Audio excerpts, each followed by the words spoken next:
Welcome back to the TROM Mastery course. Today I'm pulling out an old OmniCaritas video from the earlier days of our channel's TROM 101 series and adding it to my audio course.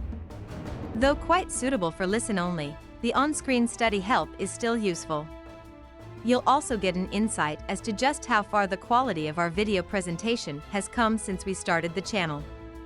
If you ever needed a more thorough understanding of what a pan-determined postulate is, and another perspective on how TROM levels 4 through 5 are run, you'll certainly appreciate this old video of ours.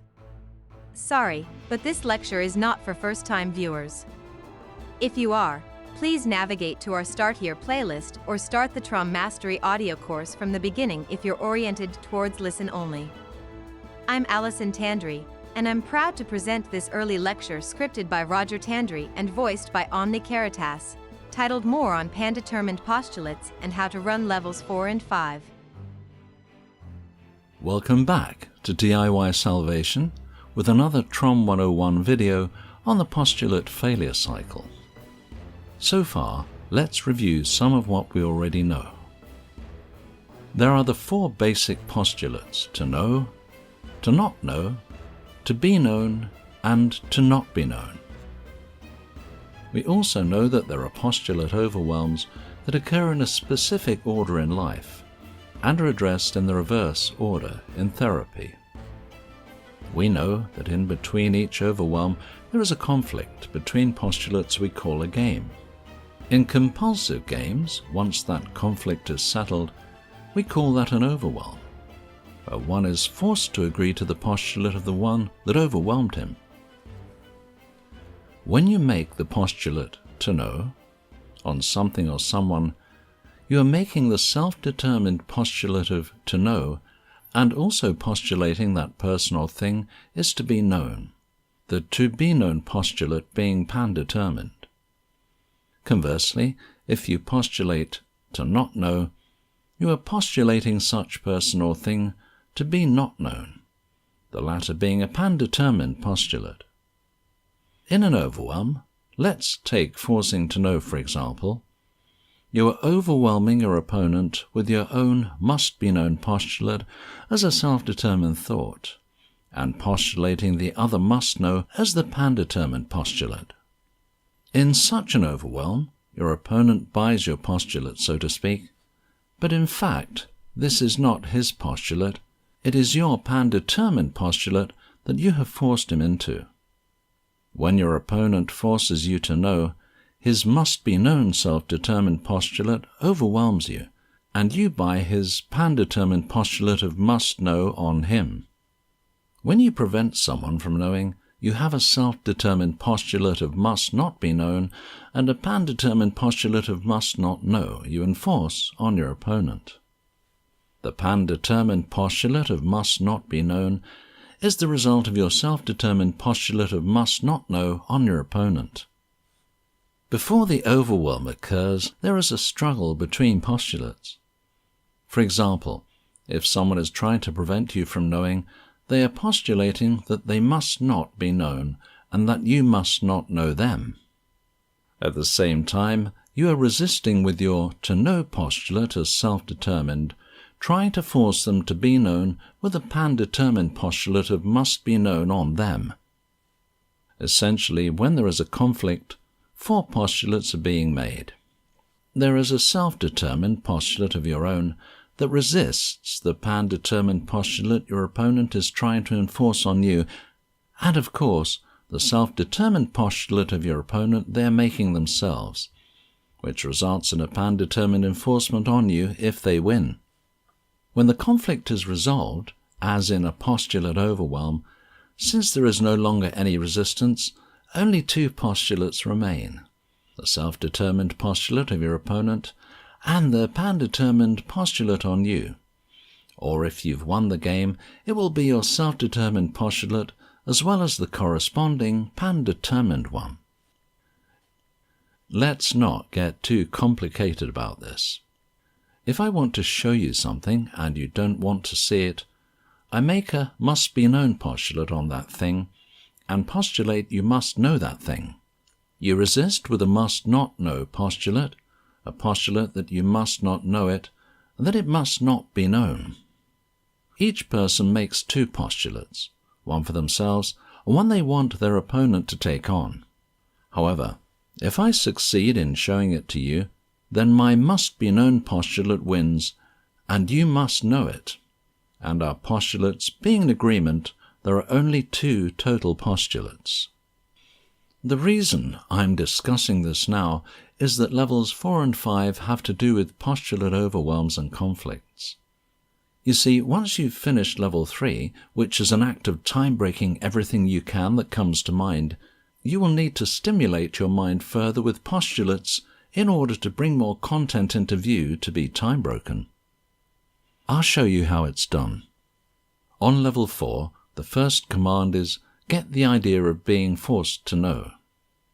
You simply put this in your mind, and times you've been forced to know will surface for you to time break. In other words, the times when someone postulated must be known, and this overwhelmed you into a must-know postulate. This is the construct of the forced to know overwhelm, and it is listed in the 8 classes of overwhelm, and the postulate structure of it is on the postulate failure cycle chart. When running level 4, you continually get the idea of being forced to know, then time break whatever shows. Then once all is calm, you put the idea into your head again, and you time break whatever shows once more. And you continue doing this until all is calm and there is nothing left to time break. Once that is achieved, you go to the next on the list, which is preventing from being known, time breaking whatever shows up, then once all is calm, getting the idea of preventing from knowing, time breaking, lather, rinse, repeat, until there is nothing left to time break. Once you have gone through the list of all 8 overwhelms in this manner, you start again at the beginning, and you continue through this list and through it until you can do all 8 without anything showing up to time break. As always, run RI, the repair of importance exercise you learned at level 1 at the beginning and end of your session, and between commands, or if you have any difficulties. Once you have gone through level 4, and it has produced no more changes, and you've gotten quite bored with the whole lot of it, it's now time for level 5.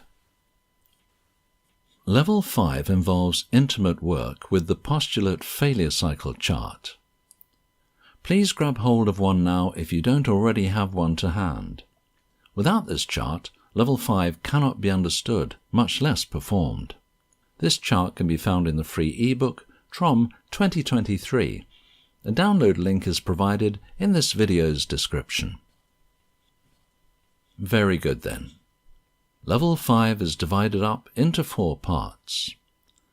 The first 3 are talked about in the original book, The Resolution of Mind, a Games Manual by Dennis Stevens, as well as the TROM 2023 update.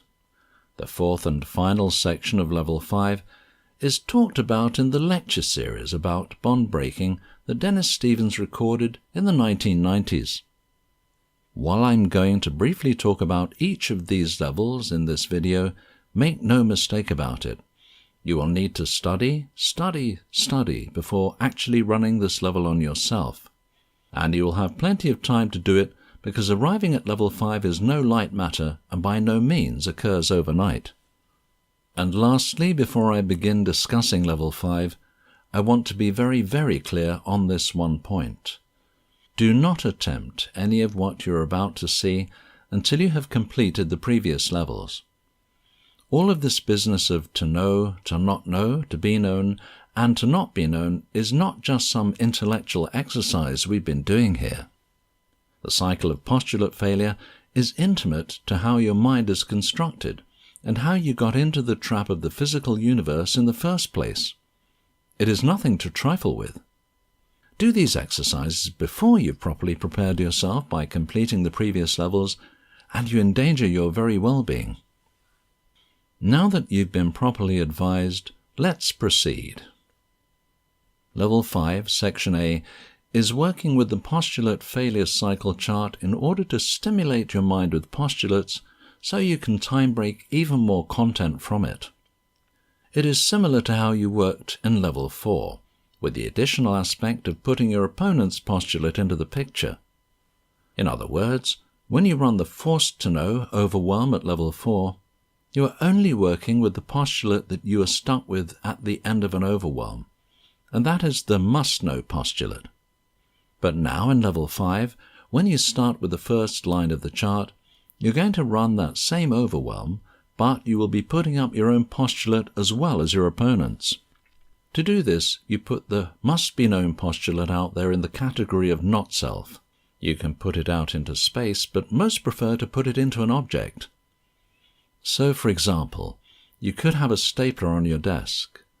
Put the postulate of must-be-known into the stapler aimed at you, and make sure you are putting its origin in the class of not self. You are putting that postulate there as if someone else is aiming it at you. Then, right where you are, you postulate must know.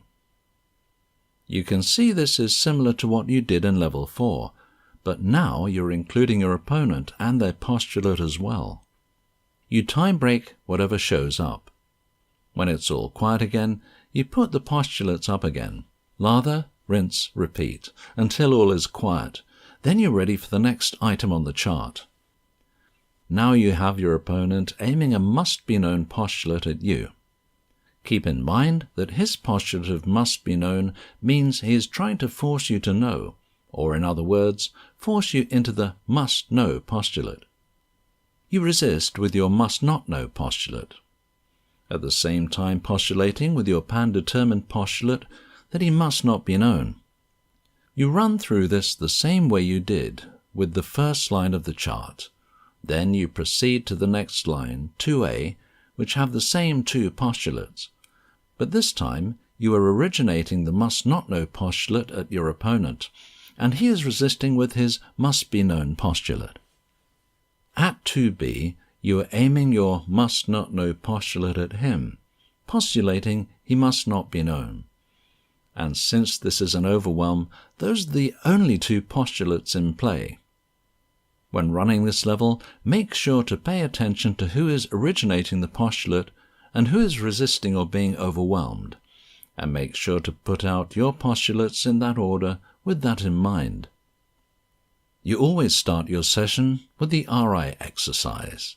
Then, before working with the chart, time break the events of the day.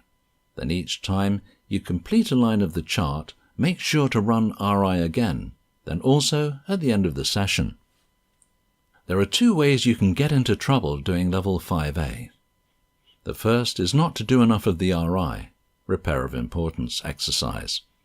And the second is to abandon a level of the chart while it still produces charge. When in doubt, run RI. Level B is run the same way as level 5a, except for the goals you'll be running. So I'll now introduce you to the concept of junior goals. These are goals other than the To Know goals package we've been discussing at length in the TROM 101 videos. You can run goals packages like To Eat or To Help or To Create, and then there is the hardest one of all to run, which is the To Sex goals package. Now this is awkward, not just because sex is such an awkward subject, but because of how the goal of To Sex is worded. There is no English word for sex as a verb unless you want to use the F word. And you can if you want, but for the sake of this video, we're going to use the word sex as a verb. You construct the goals package of To Sex the same way as the package To Know. Must sex, must not sex, must be sexed, must not be sexed. You compose your postulate failure chart in the same way as you do for the To Know goals package, and you run it the same way. So you would start with the postulate of must be sexed in the class of not self, put it out there away from you, most prefer in an object, then you would hold the postulate of must sex in your head, and you will be starting out the same way you did with the To Know goals package. The overwhelm is forced to sex. Once you've run one of these junior goals packages to completion, it is time to run the To Know goals package again. There will now be new content in that package. You keep running more and more Junior Goals packages, and after each one, you always go back to the basic package, the To Know package, and run that one, always. On level 5C, you're going to be running what are called Junior Universes. In other words, these are objects, people, and concepts as subjects of the To Know Goals package.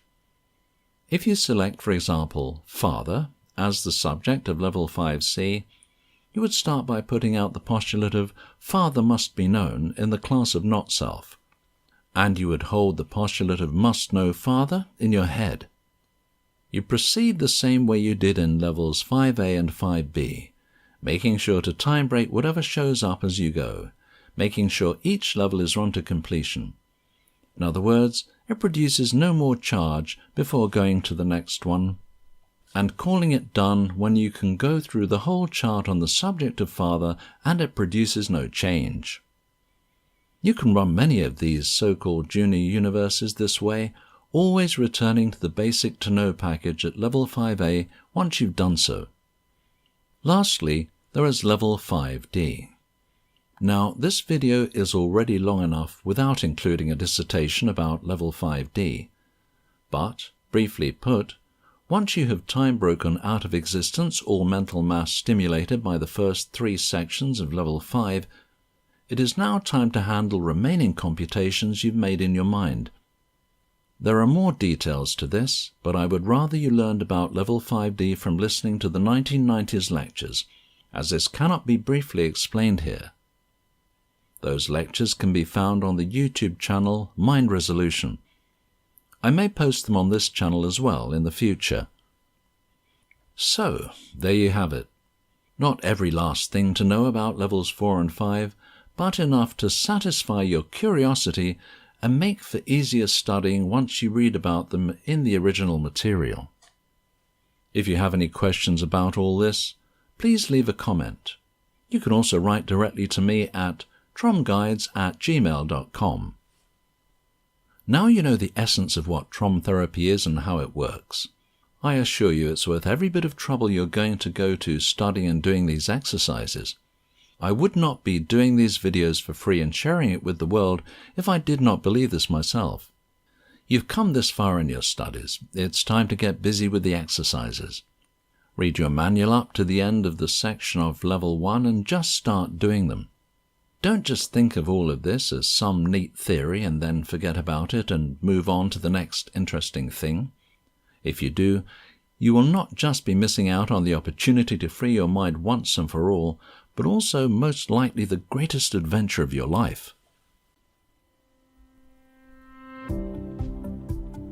That's all for now, and thank you for your time. To continue learning more about the resolution of the mind, also known as TROM, take a moment to download the free ebook from this video's description. Don't forget to subscribe so as not to miss any further videos. This has been a presentation of DIY Salvation. Don't just use your mind, resolve it.